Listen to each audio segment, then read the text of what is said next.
संपन्न कर सकते हैं। अन्नदाता किसानों के साथ बेहतरीन संवाद बनाना है, संवाद बना करके उन्हें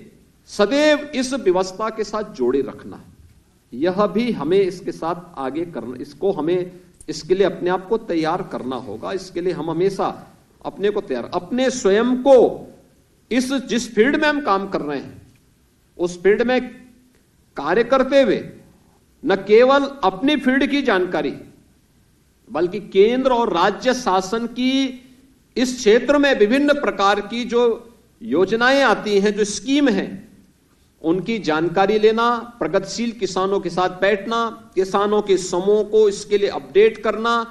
और लगातार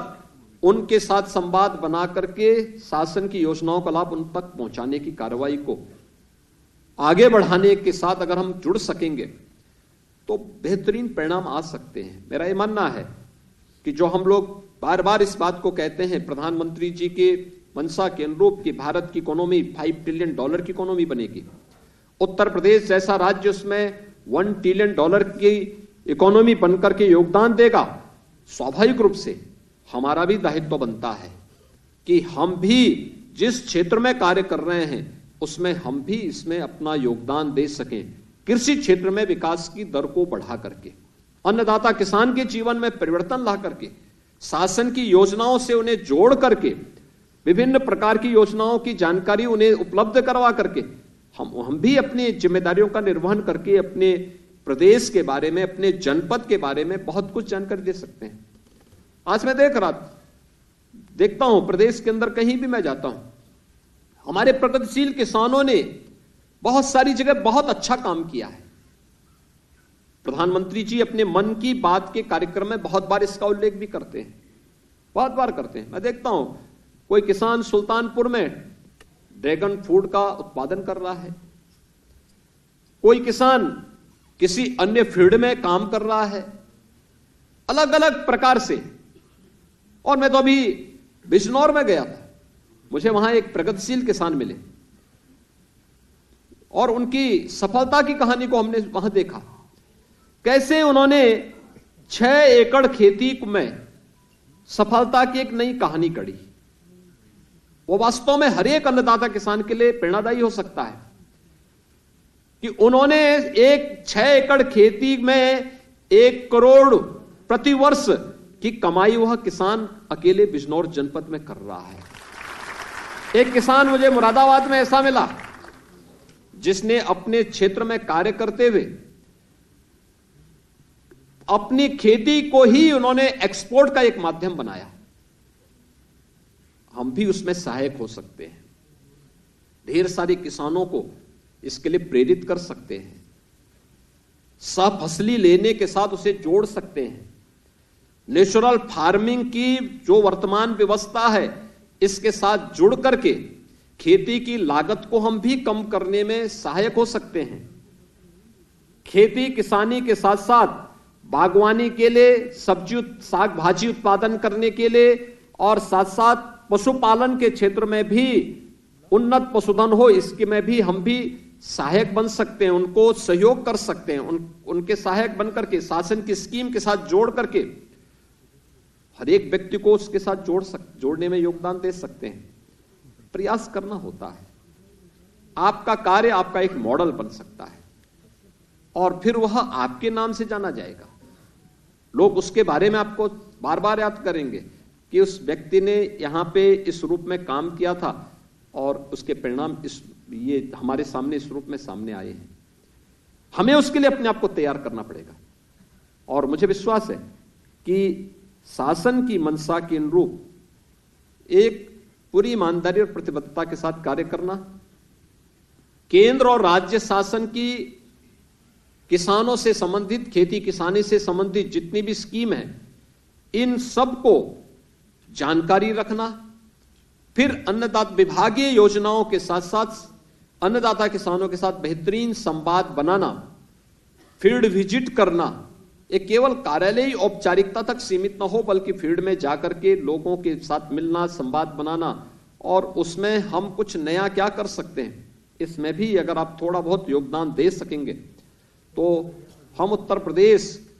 को देश की इकोनॉमी के ग्रोथ इंजन के रूप में आगे बढ़ाने में हमें भारी सफलता प्राप्त हो सकती है। दूसरा कार्य है, हम लोगों ने वर्तमान में प्रदेश के अंदर 100 विकास खंडों को, जिन्हें एस्पिरेशनल विकास खंड के रूप में हम लोगों ने नीति आयोग के सहयोग से चयनित किया है, ये आकांक्षात्मक विकास खंड हैं, जिनकी विकास की दर अन्य विकास खंडों की तुलना में कमजोर है। उन्हें सामान्य विकास खंडों की तर्ज पर विकास की रफ्तार के साथ जोड़ने के लिए हमने 100 ऐसे विकास खंड चिन्हित किए हैं जिन पर अतिरिक्त प्रयास करना है। आप में से बहुत सारे प्राविधिक सहायक उन एस्पिरेशनल विकास खंड में जाएंगे। वहां पे हमने पहले से एक सीएम फेलोज की भी तैनाती की है, जो हमें हर दिन की घटना के साथ वहां बताता है कि शिक्षा के क्षेत्र में क्या हो रहा है, स्वास्थ्य के क्षेत्र में क्या हो रहा है, कृषि और जल संसाधन के क्षेत्र में क्या हो रहा है, स्किल डेवलपमेंट और रोजगार के क्षेत्र में क्या हो रहा है, फाइनेंशियल इंक्लूजन में क्या हम वहां पे प्रगति कर रहे हैं। ये जो 6 पैरामीटर दिए गए हैं, इन 6 पैरामीटर पर वहां पर कार्य हो रहा है। और उस पैरामीटर के साथ जो मैंने बताया कि एक प्रमुख पैरामीटर प्रदेश, उत्तर प्रदेश जैसे राज्य की दृष्टि से अगर आप देखेंगे तो उसमें कृषि और जल संसाधन भी है। ये 6 पैरामीटर हैं और उस 6 पैरामीटर को हम हर महीने, मुख्यमंत्री कार्यालय देखता है, लेकिन नियोजन विभाग जो उसका नोडल विभाग है वह हर सप्ताह उसकी मॉनिटरिंग कर रहा है। संबंधित विभाग प्रतिदिन उस चीज की समीक्षा कर रहे हैं शासन स्तर पर भी, और मुझे लगता है कि उसमें आपकी बड़ी जिम्मेदारी होगी उन विकास खंडों में जाकर के बेहतरीन प्रदर्शन करने के लिए अपने आप को तैयार करना, और वहां पर हम लोग उन विकास खंडों को सामान्य विकास खंडों की तर्ज पर विकसित करने में हम लोग भी योगदान दे सकते हैं। मुझे लगता है कि अगर विकास की प्रक्रिया सब जगह समान रूप से हो तो स्वाभाविक रूप से कहीं भी कोई अव्यवस्था की शिकायत नहीं करेगा, और हमें उस दिशा में प्रयास करना चाहिए। उत्तर प्रदेश ने एस्पिरेशनल डिस्ट्रिक्ट के परिणाम को बेहतरीन तरीके से आगे बढ़ाया है, बहुत अच्छे परिणाम उसके सामने आए हैं। जब 2018-19 में एस्पिरेशनल डिस्ट्रिक्ट नीति आयोग ने चिन्हित किए थे, देश के अंदर 112 थे, उनमें से 8 यूपी के थे। जब उत्तर प्रदेश के एस्पिरेशनल डिस्ट्रिक्ट की चर्चा हुई थी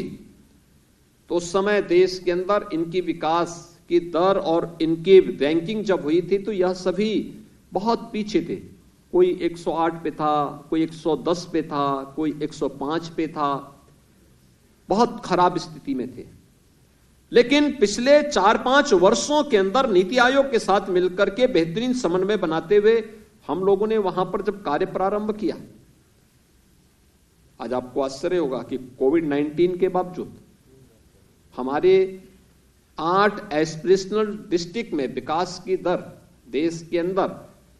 जिन जो टॉप के 10 जनपद हैं जिन पे अच्छा कार्य हुआ है, उनमें से 5 उत्तर प्रदेश के थे, और टॉप 20 में उत्तर प्रदेश के सभी 8 जनपद थे। इसका मतलब हमने शिक्षा के क्षेत्र में, स्वास्थ्य के क्षेत्र में, कृषि और जल संसाधन के क्षेत्र में, रोजगार और स्किल डेवलपमेंट के क्षेत्र में, फाइनेंशियल इंक्लूजन के क्षेत्र में वहां पर कुछ अच्छा किया है, और जिसका परिणाम है कि नीति आयोग के भी तमाम प्रकार के पुरस्कार उन जनपदों को प्राप्त हुए हैं। हमारा भी प्रयास होना चाहिए कि हम भी अपने उन विकास खंडों की तरफ देखें, उन जनपदों में देखें, हम भी कैसे इसमें योगदान दे सकते हैं, और अन्नदाता किसान की लागत को कम कराने, उनकी उत्पादकता को तेज करने, शासन की योजनाओं के साथ उन्हें जोड़ने, और लगातार उनके साथ संवाद बना करके अगर हम लोग ईमानदारी के साथ कार्य करेंगे, शासन की मंशा के अनुरूप कार्य करेंगे, तो कहीं भी कोई शिकायत की गुंजाइश नहीं रहेगी। मैं एक बार फिर से आप सबका आज यहां पर चयन की प्रक्रिया के साथ यहां पर नियुक्ति पत्र वितरण का एक कार्यक्रम संपन्न हुआ है। मैं इसके लिए सभी नवनियुक्त कृषि प्राविधिक सहायकों को, उनके अभिभावकों को, उनके परिवार के सभी सदस्यों को हृदय से बधाई देता हूं। उत्तर प्रदेश लोक सेवा आयोग को इस चयन की प्रक्रिया को पारदर्शी तरीके से संपन्न करने के लिए हृदय से धन्यवाद देता हूं और मुझे विश्वास है कि आप सब बेहतरीन प्रदर्शन के माध्यम से उत्तर प्रदेश की कृषि विकास की दर को आगे बढ़ाने में अपना योगदान देंगे। आप सबके प्रति मेरी शुभकामनाएं। धन्यवाद। जय हिंद। बहुत बहुत धन्यवाद माननीय, आपके प्रेरणादायी मार्गदर्शन के लिए। और अब अंत में अतिथियों के प्रति आभार व्यक्त करने के लिए मैं आमंत्रित कर रही हूं माननीय कृषि राज्य मंत्री श्री बलदेव सिंह औलख जी को। आज के नवनियुक्त 431 वरिष्ठ प्राधिक सहायक ग्रुप के एक कृषि परिवार में त्रिपाठी